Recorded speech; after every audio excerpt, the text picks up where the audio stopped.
everyone, I am Rebecca from ChemKnits, and today I'm going to use some old natural dye extracts to dye some yarn. And specifically, we're going to use a sample of Logwood Purple and Cutch that are probably from like 2018 or so when I bought them. These dyes came as part of their Earth Hues Botanical Dye Kit.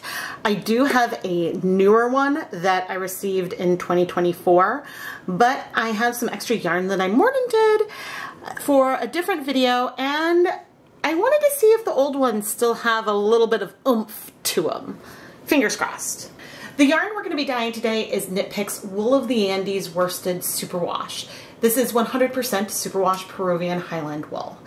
And 2 days ago, I did a mordant, an alum mordant using potassium aluminum sulfate at a 20% weight of fiber. So 20 grams of our potassium aluminum sulfate per 100 grams of yarn. First, I washed the yarn in some hot soapy water and let it soak for about 30 minutes while I set up the mordant bath. In this kettle, I'm doing 400 grams of yarn, so I measured out 80 grams of our alum powder, dissolved it in boiling water, added it to the kettle, then added our yarn. I forget if I needed to add more water. You want enough water to cover the yarn, but then I slowly heat this up to just below a boil over 45 minutes or so, and then kept it at a light simmer or just below a boil for an hour. I then turned off the heat and let everything cool off overnight. And yesterday, when I removed the yarn from the dye bath, I set the 200 grams of yarn we're going to use today inside a plastic bag so they are still damp and ready to go for today. This is my newer recipe guide, and since I haven't tried Cutch goodness in a few years, I'm going to go for the medium shade and use 6% on weight of goods. So I'll use 6 grams of our Cutch dye per 100 grams of yarn. And then for our Logwood Purple, let's go for the dark. And I'm going to use just shy of 2 grams, so 1.75 grams of this dye on 100 grams of yarn. This is over three times as much dye as I used the last time when I used 0.5 grams. So I'm hoping this will give us a bit of a deeper color. But now I'm going to go put on my deluxe respirator mask, safety glasses, and gloves so we can prepare our dye baths. Okay, Cutch is part of a tree, and it'll give us likely a reddish brown, but apparently if we add iron to it, we can get more of a black brown. I don't want to do a soda ash rinse to deepen any of the color because we're using wool yarn, but we'll make sure that we do at least 2 hours of simmer time for it. Ooh, I'm excited. But I think we'll need to play with mixing it with iron at a later date. Ooh, there's so many little things that I want to play with. I was going to work on both at the same time, at least for this stage. I was then going to try to group all the Cutch together and all the Logwood together to try to make it a little bit simpler. But unfortunately, my other pot is still in use. The project I thought that I was going to be done with, I'm not done with. Now, I'm assuming that I've used this before because it's inside a second plastic bag, and I don't think that that's the way it came. It was taped, so I don't know.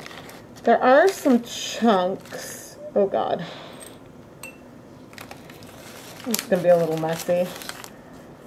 Let's see.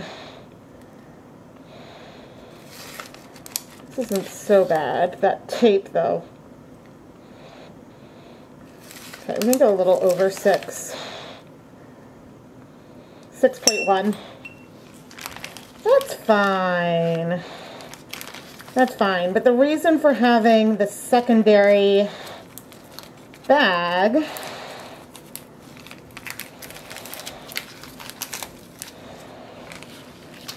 so that way I can hopefully prevent making a mess. Because no matter what, we know these pigments stain, right?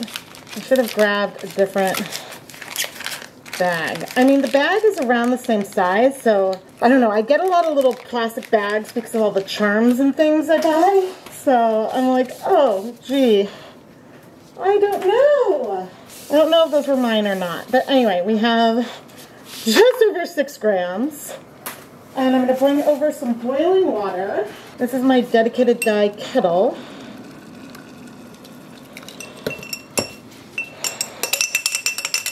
The nice thing is that it does give us sort of a warm bottom, and we're trying to dissolve this, or at least create some kind of slurry.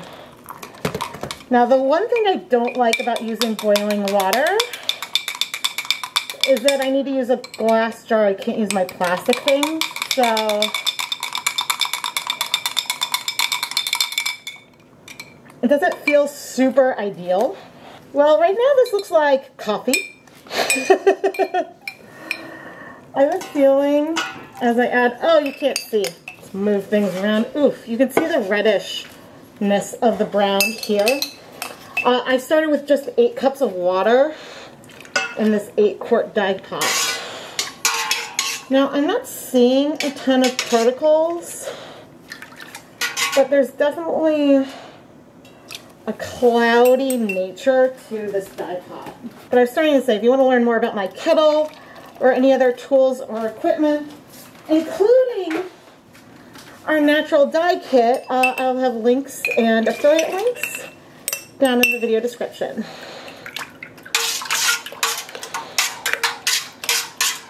Gonna stir this up nice and good.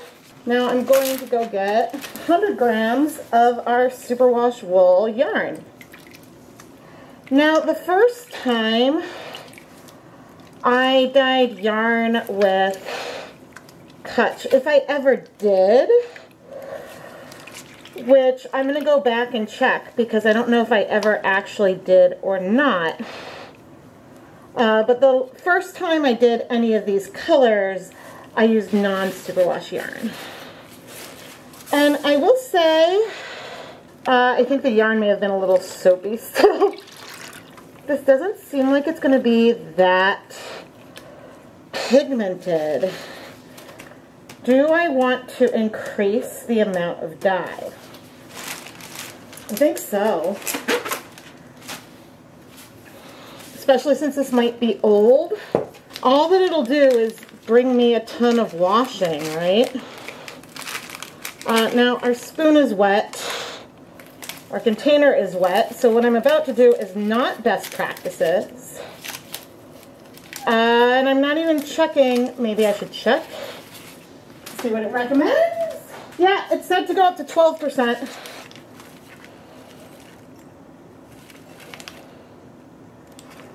Okay, we're going to be a little above that. This is 7.3 grams. So that is going to bring us closer to 13, a little over 13%, which should be okay. I mean, I don't know that it'll be okay, but I'm being optimistic. But who knows? Maybe we'll decide that I overdid it. Now, the reason why I was hesitating a little bit at the beginning. Oops, I shouldn't be doing this on the scale. I should be doing this on the hot pad. The reason why I was hesitating is that it says the color will develop with 2 hours of steaming or simmering. And so that's great, but we don't know if I develop, if the color like deepens past this, because right now this looks like something tea dyed or coffee dyed. Not necessarily that vibrant. Okay, so we just added more pigment in. There we go. I have a feeling that this was a color that I haven't redone, because if I did it before, maybe I was underwhelmed. That I don't know. Okay. I'm now going to take this to the stove, and we're going to start heating it up slowly over the next 45 minutes to bring it to a simmer. Before I talk about any potential concerns that I have about this, I think that the reason for heating things up slowly is that different molecules can have an ideal temperature for striking to yarn. Maybe things crash out of solution, maybe things happen as you get hotter and hotter. So heating up slowly lets you pass through a variety of different temperatures to allow things to happen. That's my estimation versus it just saying heat quickly. It says slowly heat up over 30 to 45 minutes. But this Cutch does say specifically to simmer for 2 hours versus some of the others that say to do 45 minutes or so. So we'll see where we go, where we end up, but I'll check in with you once the dye bath is warm. I love that I'm choosing to show you this on my phone versus popping the image up. But here I did Cutch with mordant and without mordant, so it wasn't a very deep color the last time I tried it. And this is consistent with what we're seeing here, so I don't think that there's an age problem. Here is our Logwood though, with mordant and without mordant. And so far the Logwood without mordant is one of my favorite browns. But anyway, that's why I must not have done it this time, because I think the color is a little bit underwhelming. I hate to say it, but yeah, it kind of is. It's not as vibrant, not as exciting as some of the others that I've tried. But we'll get to the Logwood purple. But at least this sort of light color right away is consistent with what I've seen in the past, because molecules do degrade over time, and it's possible that our old, multiple years old powder, while in powder form it should be relatively stable, it could break down. We could lose some of the pigment that we could use to dye the yarn, so we could get less pigmentation, maybe, but it really shouldn't be an issue that it is old. It shouldn't be a huge issue, but fresh is probably better. I don't know. I'm babbling, but let's go look at the yarn. As we're heating up here, I forgot to say what my other concern is. We now have a lot of water in here from adding both of the dyes and things, and I have a feeling that some natural dyeing could be a little bit concentration dependent. When I dye yarn with acid dyes, all the dye will strike to the yarn. So the volume of water we have isn't a big deal. But in something like a fiber reactive dye, if you dilute the dye more, you're going to get a more pastel color, because not all of the dye is binding and it's more concentration dependent. And I don't know about natural dyes, so I don't know what we may see, but we're getting, I'd say, a lovely caramel color in here. Maybe it's more pigmented than what I had in the past, but anyway, we're gonna keep heating up. I did just turn the heat up to high because things just weren't heating up fast enough for me, and actually that may have done it, because it's been a while that we have been heating. So pretty for a butterscotch. I'm really hoping we get some good pigmentation here. So once we hit a simmer, which we're almost at, I will reduce the heat to try to maintain that temperature, checking on it frequently. But then we're gonna let this simmer for 2 hours. That didn't take long. Look at, oh, the poor soap. Well, I've never done that before, right? Hopefully it doesn't hurt anything. I guess some of the other skeins were rinsed out better, but I'm gonna reduce the heat to medium, and again, I'll see you in 2 hours. On the Cutch, we still have about half an hour left of the 2 hours. Color is feeling very caramel. Sorry, we're a little steamy. And I've ranged in between a simmer like this to no bubbles. So, just for transparency, checking in, but we'll be back soon. There is some residue that's around the edge of the kettle, but I'm not super concerned. That could have been the soap bringing up some of the pigment too, I don't know. And honestly, it occurred to me that the other thing I don't know is these extracts. I don't know how purified they are when they extract the pigments from the plants, because there's so many different purifications processes you can go through when you have some kind of natural product that you want to isolate. And it's really easy when it's something colorful to purify that from other things. But it's possible that it's just, I have no idea the process. So I can't speak to if there's a lot of other stuff in here besides just the pigment or not. Okay, 2 hours of simmer. Probably a little below a simmer here. Let's see. Okay, the water has cleared considerably. As I mentioned, there is some residue around the edge, but that's not very much pigment left in the water. I would say that this is a extract that wasn't very pigmented to begin with. This is a very, I would say it's a lovely caramel color, but it's a color that I know would not be the favorite for a lot of people, which is unfortunate, but the reality. I'm gonna put the lid back on and we'll cool for 30 minutes. I'm not trying to knock the color per se.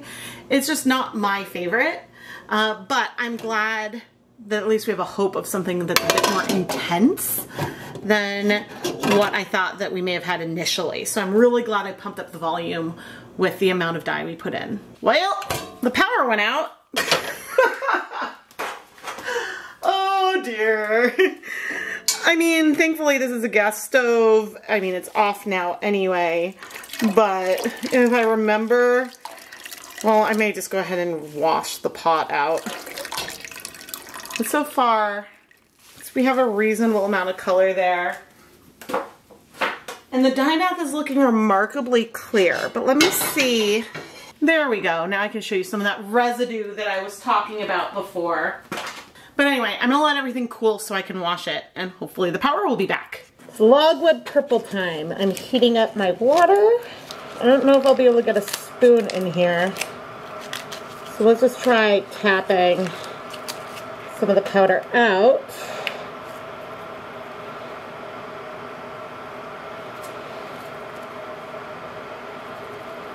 Not the best way to measure.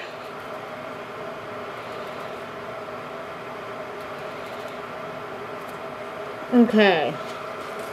1.79 grams of our Logwood dye. Logwood is a tree bark, I believe, and honestly I think might be my favorite natural dye. But that's because I love purple. Okay, we're pretty much boiling.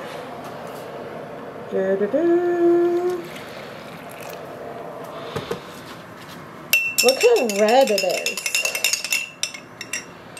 Huh. I hope I used the Logwood.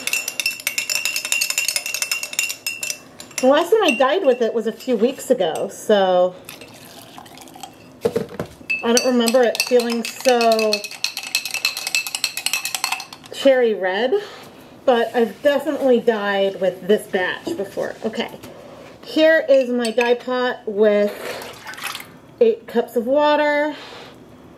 Adding in the dye, gonna rinse out. I would say the color is feeling more purpley now.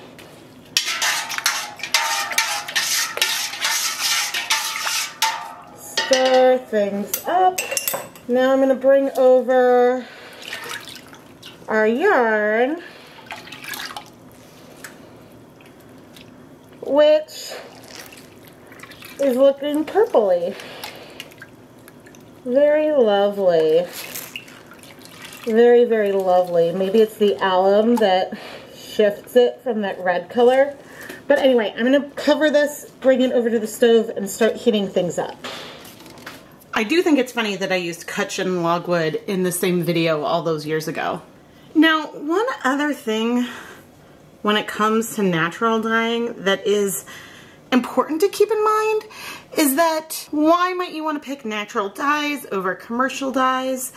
Maybe it's from the experience, but when you're buying the dye powder, I mean, the whole process of setting this up, with the exception of having to do the mordant step, doesn't feel that different from kettle dyeing with commercial dyes. So just throwing that out there. But there is something fun about knowing that this is a pigment that is extracted from a plant. And so there's something fun there. So it may not be for everyone, but I think we should get a nice intense color here. So I'm excited. Okay, after about 30 minutes, we are simmering. Oh, this looks so dark. Oh my gosh, I know you guys are steamy, but woo, this is saturated. Oh, that's awesome. It's funny, I definitely, looking back at the old stuff, it looked like that the color was patchy. It would be fun to play around with some resist and layering techniques with some of these natural dyes just to see how they perform. Because I know, for example, when I tried coffee, that didn't work so well with resist. But anyway, I'm gonna keep this at a low simmer for 45 minutes now. Okay, I think the 45 minutes are up.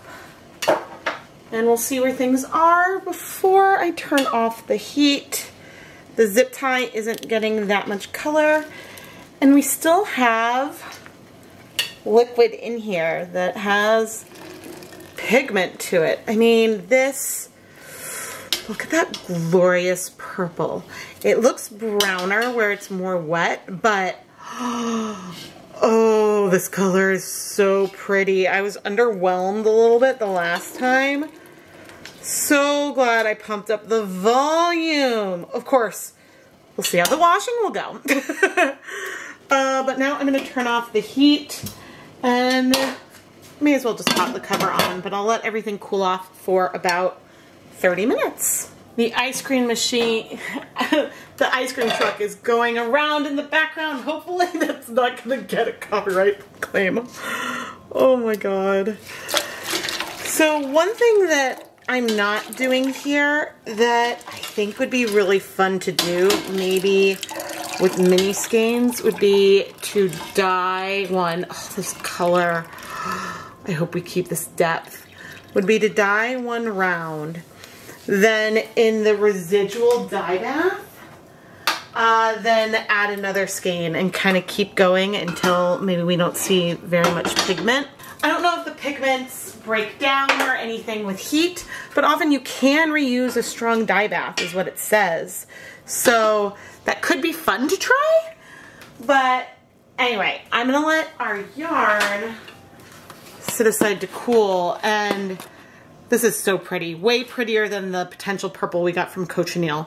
If you want a purple, Logwood all the way. Or acid dyes. But the one problem with natural dyes is that I have this pigment in here, but I don't have any other yarn that I've mordanted. And so without the mordant, the dye won't stick to the yarn, or we'd get a brown, we wouldn't get the purple. So that's just something to consider, is that it takes a little bit more planning when you have leftovers with natural dyes. Thankfully, after a few hours, my power came back on, and by that point, the yarn was cool. So starting with the Logwood dyed yarn, I started washing it. Now, with the Logwood, there's a lot of color coming out here. A lot of color. But the good news is that the yarn and that purple doesn't really feel like it's getting a lot lighter. Unlike when I did a purple with Cochineal, when I went to wash it, it felt like it washed out most of the pigment. And this time a lot of pigment is staying in the yarn, way more than when I had less dye in the pot. And so that's just very, very exciting. I used dish soap and then some Synthropol soap later on to help rinse out the rest of that color.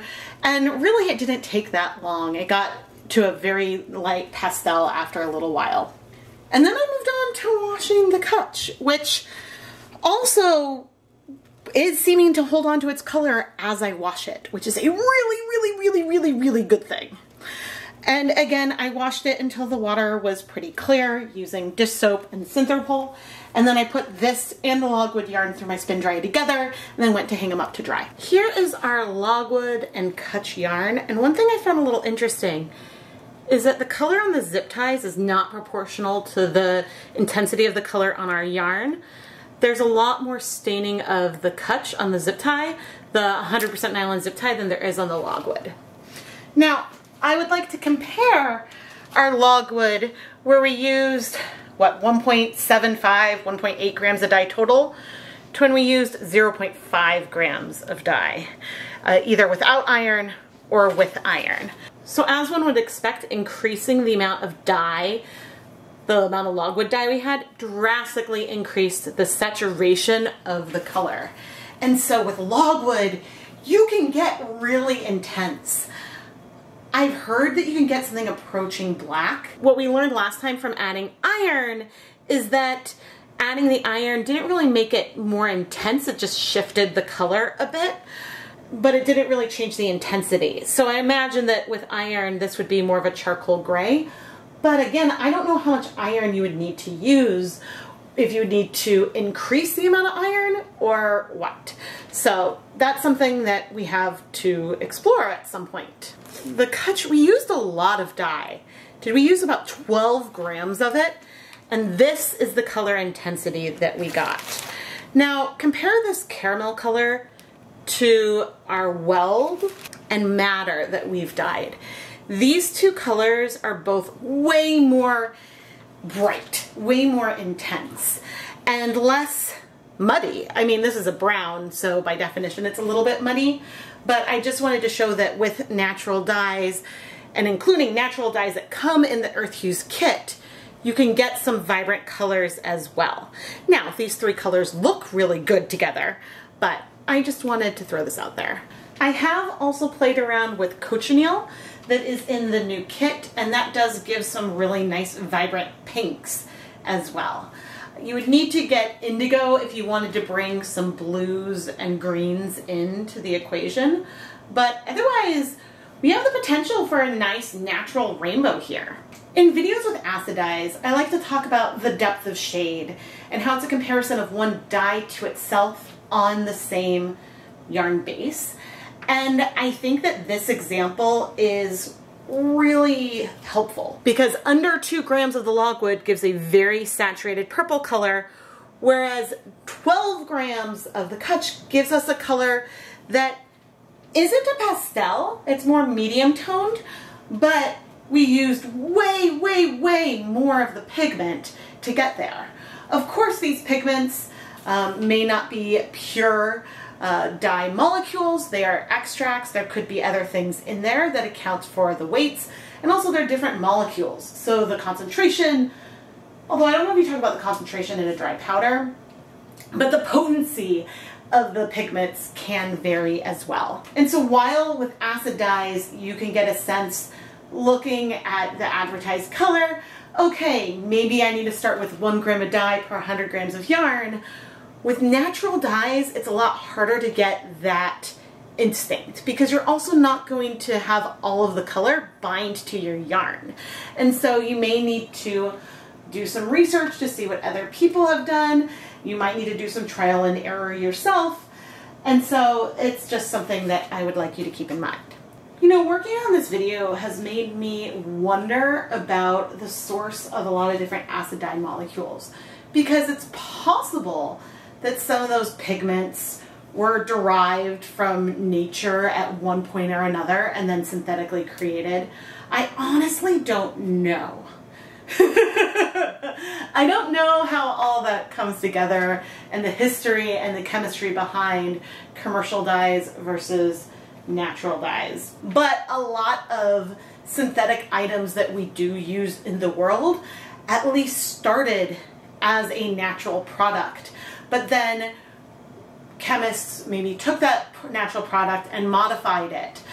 For example, antibiotics. All of the antibiotics that we use are derived from some that were created by microorganisms originally, which is really, really cool and part of the realm and space where I was working for my dissertation.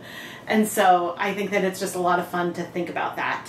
And to think about the cool things that the plants are doing to create these beautiful colors.